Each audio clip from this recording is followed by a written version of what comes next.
स्वागत है आज के वीडियो में। आज के वीडियो में हम लोग बात करेंगे किस तरह हम अपना मनपसंद या जो शेयर हमने रिसर्च करके खोज के रखा है, जो हमें पता है कि हमको खरीदना है, लेकिन हम वेट कर रहे हैं किसी प्राइस का कि हमें एक पर्टिकुलर प्राइस पे ही खरीदना है। तो आज हम समझेंगे कि किस तरह से वो शेयर उस प्राइस पे हम ले सकते हैं, भले ही शेयर का प्राइस ज़्यादा चल रहा हो। तो इस एग्जाम्पल के लिए हम लोग चलते हैं NSE की वेबसाइट पे। आप लोग NSEindia.com की वेबसाइट पे जाइए और फर्स्ट एग्जाम्पल जो हम लेते हैं वो लेंगे हम रिलायंस का शेयर का। तो हम इस एग्जाम्पल के लिए कंसिडर करते हैं हमें रिलायंस का शेयर खरीदना है और हमें जिस भाव पे खरीदना है, सपोज करिए वो रिलायंस का शेयर हमें खरीदना है 1000 रुपये में या 1000 के नीचे। तो हम किस तरह से उसको खरीदेंगे वो हम समझते हैं। तो आपको रिलायंस के शेयर पे जाना है, डेरिवेटिव्स में जाना है और वहाँ पे हमें ऑप्शन चेन का डेटा देखना है। यहाँ पे ऑल कॉन्ट्रैक्ट्स की जगह हमें ऑप्शन चेन पे क्लिक करना होगा और यहाँ पे हमारे सामने ये डेटा खुल के आ जाएगा। ये डेटा खुलने के बाद हमें क्या चीज़ नोटिस करनी है, हमें पुट्स नोटिस करने हैं। ठीक है, अगर हम ब्रीफ में समझना चाहे कि पुट्स क्या होते हैं, तो पुट्स बेसिकली एक इंश्योरेंस की तरह है, जहां पे हम कह रहे हैं कि 1000 का पुट अगर हम सेलर हैं तो हमने 1000 का पुट बेचा। इसका मतलब ये है कि हमने सामने वाले बायर से कहा कि अगर रिलायंस का शेयर 1000 के नीचे जाता है तो वो मेरा, और अगर ऊपर रहता है तो तुम्हारा।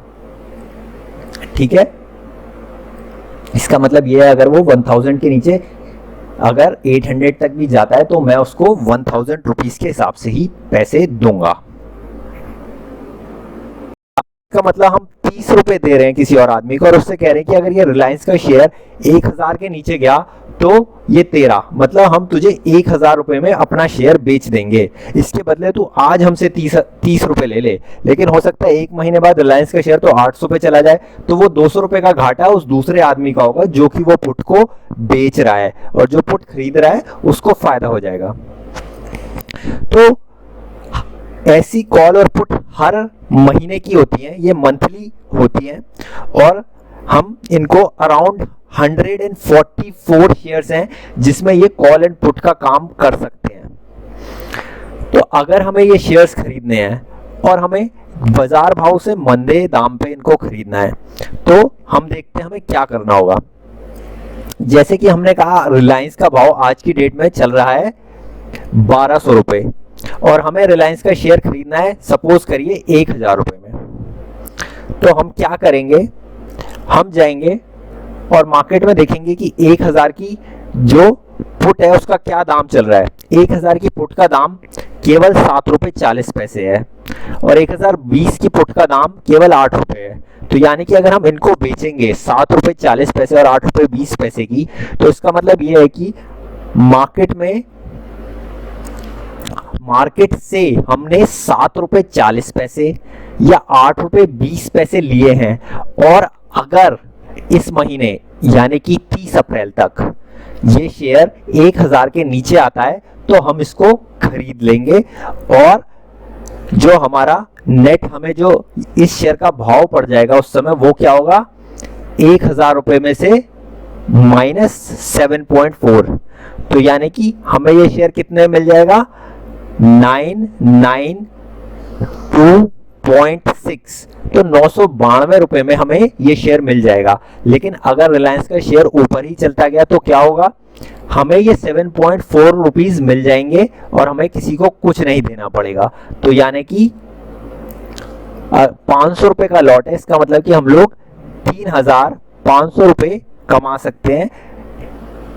और अगर हम इन्वेस्टर हैं तो वैसे भी हमने रिलायंस के शेयर अगर 1000 पे खरीदने के लिए हमने पैसे बचा के रखे थे, हम ये मान के चलते हैं हमें 500 शेयर खरीदने थे 5 लाख रुपए के, तो वो 5 लाख रुपए मेरे बैंक में आइडल पड़े हैं।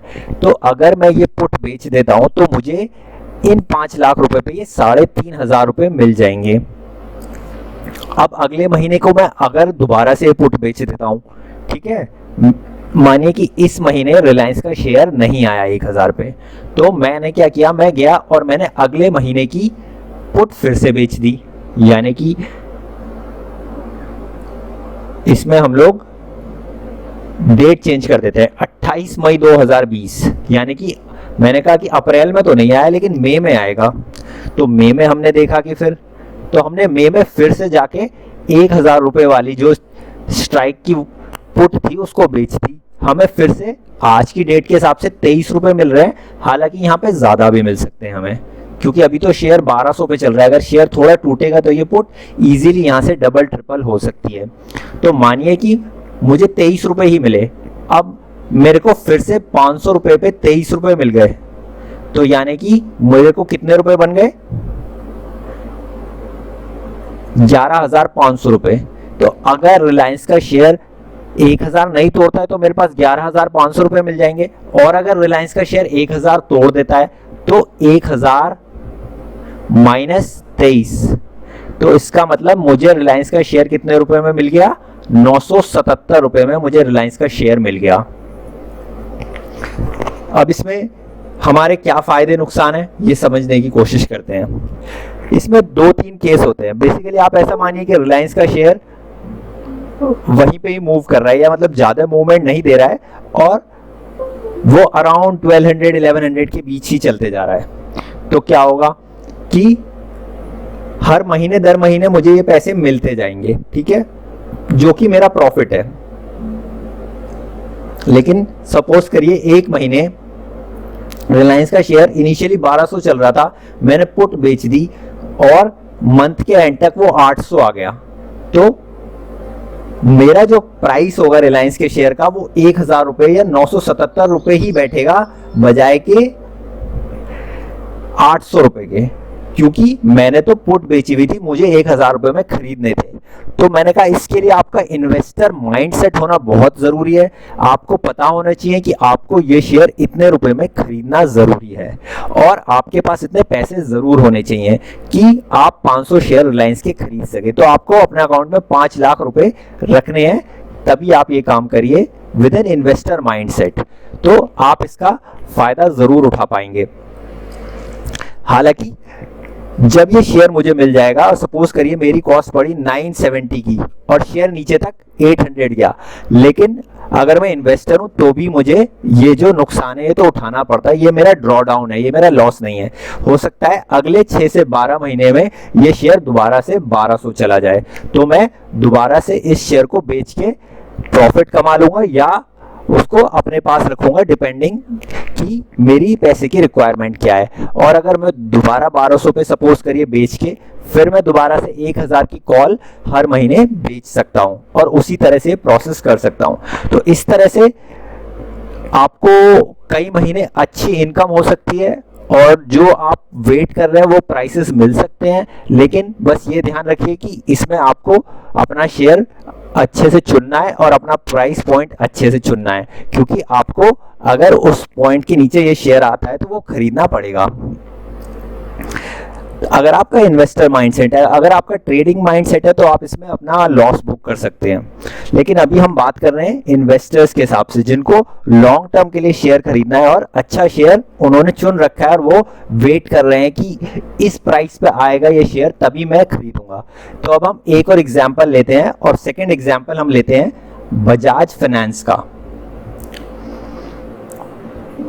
बजाज फाइनेंस की हमने एक और वीडियो में पहले भी बात करी थी, और हमने उसमें कहा था कि अगर बजाज फाइनेंस अराउंड 1600 आएगा तो हमें लेना चाहिए। तो बजाज फाइनेंस का करंट प्राइस तो करीब 2300 के पास चल रहा है, 2298 चल रहा है जो अप्रोक्सीमेटली अभी जो चल रहा है, तो अराउंड 2300 रुपये के आसपास लग रहा है, और 1600 रुपये तक तो अभी बहुत दूर है। तो हम देखते हैं कि इसका ऑप्शन चेन डेटा क्या कहता है। तो हम बजाज फाइनेंस में जाएंगे, डेरिवेटिव्स में जाएंगे और ऑप्शन चेन में जाएंगे, और हम देखेंगे कि बजाज फाइनेंस की जो पुट्स हैं वो कितने रुपए में बेची जा रही हैं। तो अगर हम बात करते हैं बजाज फाइनेंस की, हमने कहा था 1600 रुपए की जो पुट है वो 8 रुपए में बेची जा रही है। यानी कि अगर 250 का लॉट है तो हमें 250 इंटू 8 कितने 2000 रुपए मिल सकते हैं, और अगर 1600 पे नहीं आया तो ये 2000 रुपए हमें मिल जाएंगे। और 1600 पे आ गया तो हमें शेयर वैसे भी खरीदना था इस 1600 रुपए पे, तो हम शेयर खरीद लेंगे। आप कहेंगे नहीं 1700 की भी पुट हम बेच सकते हैं, 1700 की पुट बेचने से हमें 13.5 रुपए मिल जाएंगे, 1800 की बेचने से 18 रुपए मिल जाएंगे। तो आपको अपना प्राइस पॉइंट डिफाइंड रखना होगा। उसी तरह से अगर हम देखें कि ये 30 अप्रैल की जगह हम मई में दोबारा से बेचते हैं, मानिए कि अप्रैल में नहीं आया, हमने कहा मई में अगर 1600 आता है तो हम खरीद लेंगे, तो मई की जो कॉल या सॉरी पुट है उसमें अभी तक लिक्विडिटी नहीं है, वॉल्यूम्स नहीं है, लेकिन आप देखेंगे जो 2000 की है उसमें वॉल्यूम्स है। तो फॉर एग्जाम्पल हम सपोज कर लेते हैं कि हम 2000 पे भी खरीदने के लिए तैयार हैं, तो हम 2000 की पुट बेच देंगे।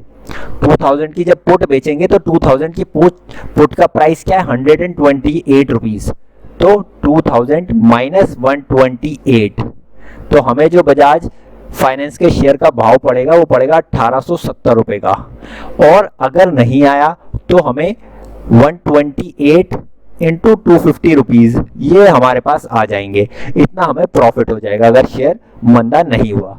मैं फिर से रिपीट कर रहा हूँ, ये जो प्रोसेस है ये इन्वेस्टर माइंडसेट के लिए है। आप अगर ट्रेडर हैं तो इसमें आपको फायदा नहीं लगेगा, क्योंकि इसमें आपका जो अमाउंट ब्लॉक होगा वो अप्रोक्सीमेटली 4 to 5 लाख होगा, और आपकी रिटर्न ऑन कैपिटल उस अकॉर्डिंग जो कि एक ट्रेडर को चाहिए होती है उतनी अच्छी नहीं बनेगी। हालांकि अगर हम देखते हैं कि यहाँ पे 250 इंटू 128 और ये अप्रोक्सीमेटली अराउंड 30,000 के आसपास बैठेगा, जो कि काफी अच्छा प्रॉफिट हो सकता है, लेकिन ये डिपेंड करेगा कि बजाज फाइनेंस का शेयर 200 रुपए के नीचे आता, 2000 रुपए के नीचे आता है या नहीं आता है। और इसी तरह से जैसे जैसे मई आएगा हम देखेंगे कि इसकी जो 1600 की पुट है उसमें भी लिक्विडिटी आ जाएगी, और तब हम 1600 की पुट बेच के भी इसमें काम कर सकते हैं, क्योंकि 1600 वो प्राइस पॉइंट है जहां पे हम श्योरिटी के साथ कह सकते हैं कि हम लॉन्ग टर्म के लिए इस शेयर में खरीदारी करने का मन है। तो मानिए कि अगर 1600 की पुट में हमें 50 रुपीज में मिलते हैं, तो हमें 250 इंटू 50 यानी कि अप्रोक्सीमेटली 12,000 रुपीज का फायदा हो सकता है। और अगर शेयर आ जाता है तो हम वो शेयर की डिलीवरी ले लेंगे, और 1600 इंटू 250 यानी कि हमें 4 लाख रुपए रेडी रखने होंगे इस केस में। तो आज के वीडियो में यही था कि किस तरह से हम कोई भी शेयर एक पर्टिकुलर प्राइस पॉइंट जो कि हमें पसंद है उस पे खरीद सकते हैं। हम हर महीने उसकी उस लेवल की पुट्स बेच सकते हैं, और जब वो शेयर उस लेवल पे आता है तो हम उसकी डिलीवरी ले लेंगे। और इसको डिलीवरी लेने के लिए हमें क्या करना होगा, बेसिकली हम 1600 की पुट को स्क्वायर ऑफ करेंगे। मानिए कि बजाज फाइनेंस का शेयर 1500 आ गया, तो हम जो 1600 की पुट हमने खरीदी थी या सॉरी बेची थी उसको हम स्क्वायर ऑफ करेंगे, यानी कि बायबैक कर लेंगे मार्केट से, और बजाज फाइनेंस का शेयर हम 1500 रुपए में खरीद लेंगे। तो इससे जो हमारा नेट जो शेयर का प्राइस होगा वो उतना ही पड़ेगा जितना हमें पुट बेचते वक्त मिला था। फॉर एग्जाम्पल 1600 का पुट हमने 50 में बेचा था, तो हमारा जो शेयर पड़ेगा वो 1550 में पड़ेगा, भले ही मार्केट में भाव उस समय 1500 का होगा। तो आई होप ये वीडियो आपको पसंद आएगा, और जो आपके पसंदीदा शेयर हैं उनमें आप इस तरह से पुट बेच के काम कर सकते हैं, और जब वो उन लेवल्स पे आ जाए तो आप उसमें खरीदारी कर सकते हैं। Thank you for watching. Video पसंद आया हो तो चैनल को सब्सक्राइब करें और वीडियो को लाइक और शेयर जरूर करें।